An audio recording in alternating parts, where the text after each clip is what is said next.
what it means in today's world to be talking about testing nuclear weapons all over again. Professor Ramana, good afternoon. Thank you so much for joining my show. Thank you, Mani. Thank you for inviting me. Yes, this is a very concerning announcement from President Trump. And as is often the case, there is no clear rationale for what he is doing. And it's not clear also who exactly is the audience for whom this message is being sent out. Because as you might know, he gave this announcement 10 minutes before he met with Xi Jinping. Right.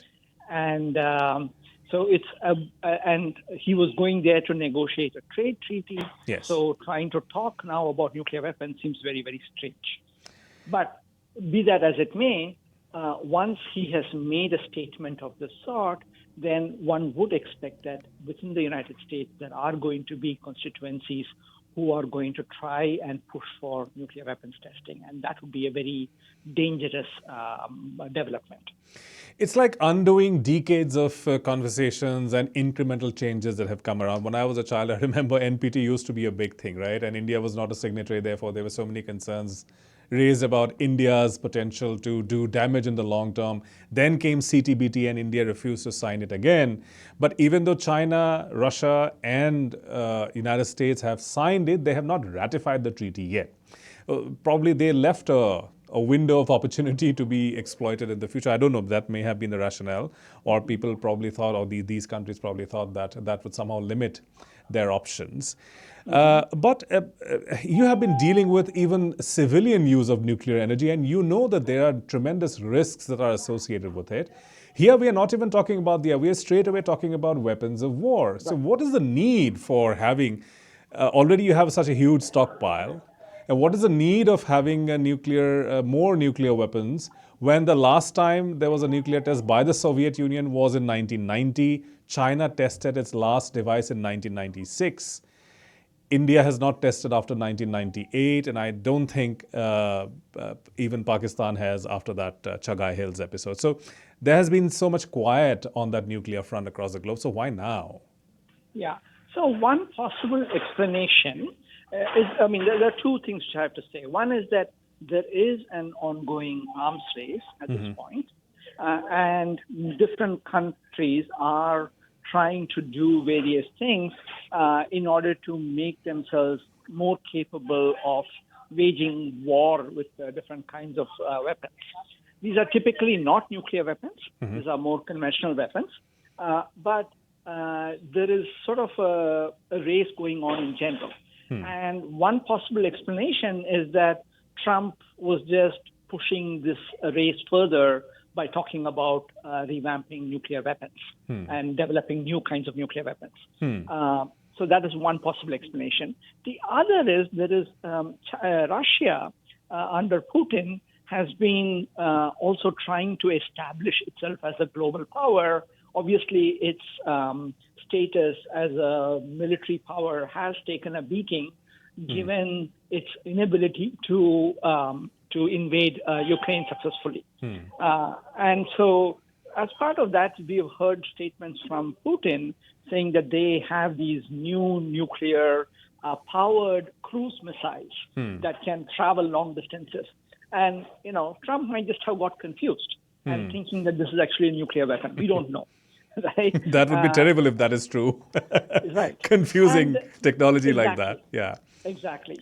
And what is also important to note is that the United States, when it actually signed the Comprehensive Test Ban Treaty, the weapons laboratories, the laboratories in the United States that develop nuclear weapons, they were told that they would be given lots of money to continue their own research and development in exchange for supporting the United States government to sign this Comprehensive Test Ban Treaty. Right? And basically what they kind of said was, okay, don't worry, our nuclear weapons are safe and they will be reliable, and we just need money to be able to do all kinds of fancy computer simulations and other forms of experimentation to make sure that the stockpile of nuclear weapons remains safe and reliable. And so this was promised to them as a kind of quid pro quo for them to give political support to the government to sign the test ban treaty. And this was the so-called science-based stockpile stewardship program. And that program has been, spent lots and lots of money on it. And from all accounts, including by the person who heads it, when that person was being confirmed in the Senate, he basically said, our program is running well. We don't need to do any kind of nuclear weapons testing, right? And so Trump is not even being asked by people within the nuclear weapons establishment.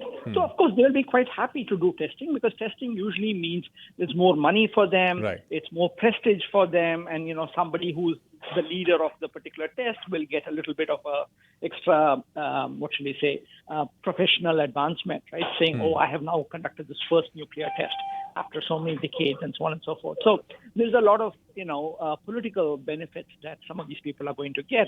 But in terms of global security, it's definitely a negative thing because, as you rightly pointed out, it's been nearly 30 years since we've had nuclear weapons tests. The Right. only exception to that has been North Korea. North Korea, right. Right? And trying to resume testing just means that you're going to go back to the period of the Cold War, as it were, with all countries trying to test and, developing more and more sophisticated and destructive nuclear weapons. And that's going to make the whole world much more dangerous. Right. And just before he stepped into the meeting, he also said that the G2 is going to meet now, which is a very strange term to use. But even though there is a history behind the use of this term, but it just means that along with the United States, China is the other superpower now. And together between them, they are going to sort out global issues. That seems to be the intent of using G2 and completely ignoring Russia on that front. So now we've seen saber rattling happening from time to time. Trump, in his previous presidency, was attacking, verbally at least, the North Korean leader, the little rocket man. That's how he described him. And that created a lot of problems for the American foreign policy establishment as well. But now it's like taking things a little further, don't you think? Because there are tremendous environmental implications of using or reviving nuclear energy testing or reusing nuclear energy for military purposes. So could you just tell us a little bit about that? What are the environmental threats that we face with something like this happening? Yeah, the main environmental challenge, assuming the tests can happen in different areas. So the nuclear weapons have been tested in the atmosphere, underground, and underwater, and places like that. Now, since 1963, many countries agreed not to test their nuclear weapons above in the atmosphere because that's the most environmentally destructive, as well as anywhere above ground. And so all of the U.S. nuclear weapons tests since the 1960s have been underground. And so when a nuclear weapon is tested on the ground, it releases an enormous amount of radioactive materials. And exposure to radioactive materials is bad for health. Right? So that's the primary way by which nuclear weapons and also to some extent nuclear energy become threats to human health and the environment. And so the same thing happens in the case of a nuclear weapon, except that all of the material is completely uncontained. It just goes into the ground somewhere. Fortunately, these things are typically deep under the ground, but occasionally you do have tests where there is some venting, which means that there is a hole that develops because of the amount of energy that is released. And some of the radioactive materials come out into the atmosphere, in which case it can contaminate nearby regions, including people as well as animals and plants, and also contaminate the water. But in the long run, even if it is not released into the atmosphere, these materials are going to stay underground, and sooner or later they are going to contaminate water in those areas. And this is true whether you're talking about the Nevada test site, or you're talking about Semipalatinsk in Soviet Union, Russia, or in Kazakhstan, and now in Pokhran in India, for example. Yes. Sooner or later, this material is going to contaminate water. And the question is when and who is going to be affected, who is going to be living there. It might not be any of us. It will be some distant descendants of ours who are going to be seeing, and they're not going to actually have had any role to play in this whole nuclear weapons testing. Of course, even people who live today don't have any say in whether nuclear weapons are tested or not. These are decisions made by powerful governments and powerful individuals running these governments, right? So we are literally condemning our coming generations with something like this. Exactly, exactly. But I think the greater danger is that a resumption of testing means that more and more nuclear weapons are going to be developed in other places. Then once militaries start having these new nuclear weapons designs, what they will do is try and find use cases for them. Under what circumstances can we use? Where shall we use it? So, for example, you might remember that during the first decade of the century, there was some talk about, maybe we can use nuclear weapons to attack bin Laden, who is hiding in the Tora Bora caves. And these are very difficult to reach. And more recently, people were talking about, should we use nuclear weapons in Iran, because Iran's nuclear facilities are deep underground and normal explosives cannot destroy those kind of facilities. Right? So you start developing these kinds of test cases or use cases, and then sooner or later, one of those use cases becomes plausible, and then the first nuclear weapon will become used in a war. And this will be the first time that has happened since 1945, when the U.S. dropped nuclear weapons on Hiroshima and Nagasaki in Japan. Right? And after that, it has only been testing or the threat of use of nuclear weapons, saying, if you don't do this, then we will drop a nuclear weapon. So it's basically equivalent to somebody holding a gun to you and saying, give me your wallet, otherwise I'll shoot you. Even though they might not actually press the trigger or release a bullet. But it's still, it's one kind of use. But the actual weapon use has happened only in 1945 to destroy cities. And there's been something of what some people call a nuclear taboo, or basically a kind of a norm not to use nuclear weapons. And that would get broken.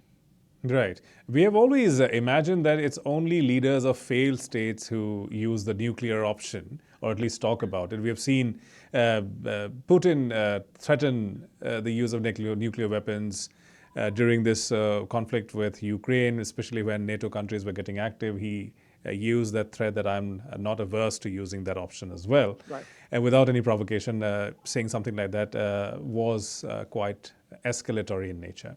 We've heard similar things being said in the case of the India-Pakistan conflict back in 1999. And even now, recently, when this Operation Sindoor business happened, even then, something like that was insinuated at that time. So we have seen this, and we have seen troubling leadership use this kind of rhetoric. Now, coming from the so-called leader of the free world, isn't it incredibly upsetting to you as a nuclear scientist? And also, how much emphasis should we lay on the probability of him going forward with this? Because very often we hear people say, he's just in one of his modes, therefore we just need to dismiss whatever he's saying. But him saying in clear-cut terms that we need to do this and that he has given a go-ahead to Pentagon, that cannot be taken or dismissed just like that, don't you think? That's right. I don't think we should dismiss this. I think there should be widespread condemnation of this. And what, the best thing one can hope is that Trump is going to walk this back, or, more likely Caroline Leavitt, his spokesperson, will say, he was misunderstood. What he really meant was something like that. And if something of that sort happens, I think we can be sort of more relieved. But you're very right. I mean, him making this statement is an opening, right? If not now, maybe sometime in the future somebody will this. And one can imagine very, very well that the agencies, the institutions that are involved in developing and maintaining nuclear weapons in the United States will take this as a signal to start preparing to do nuclear tests at some point in the future. Right? Right now, even if Trump says, we should do nuclear weapons tests, it's not likely that the U.S. Department of Energy will be able to conduct a nuclear weapons test for maybe one or at least 1 or 2 years. Right? They will have to do a lot of preparation for this, but that preparation can actually be cut short. Right. And that's, I think, the kind of less publicly noticeable development that I would imagine is going to happen. Right. Professor Ramana, I thought that talking about nuclear energy was an archaic thing to do because we were talking about it in India in the 2008 deal with the United States, where we got a civilian nuclear deal, and there were a lot of people who were very upset with that as well. Very recently in Canada, we talked about the Pickering plant and the need to remove it from the outskirts of Toronto. So here it seems the conversation is entirely different, and it seems the whole world has moved forward. Yeah. And then to come back to the point that we left 30 years ago is a little out of sync, isn't it? Yes, absolutely. Absolutely. Yeah, this is, I mean, completely unnecessary, and it is moving us in a very dangerous direction. So, Is there any kind of safe nuclear energy, Professor Ramana? That would be my last question. well, all nuclear energy poses certain kinds of risks. Even in the case of nuclear reactors, there is always the possibility that there could be a severe accident that results in radioactive materials being let out into the atmosphere, and it is going to contaminate all the areas where the wind is blowing. And so it's primarily all the areas near those nuclear reactor sites that are going to be most contaminated, but this can actually spread quite far and wide.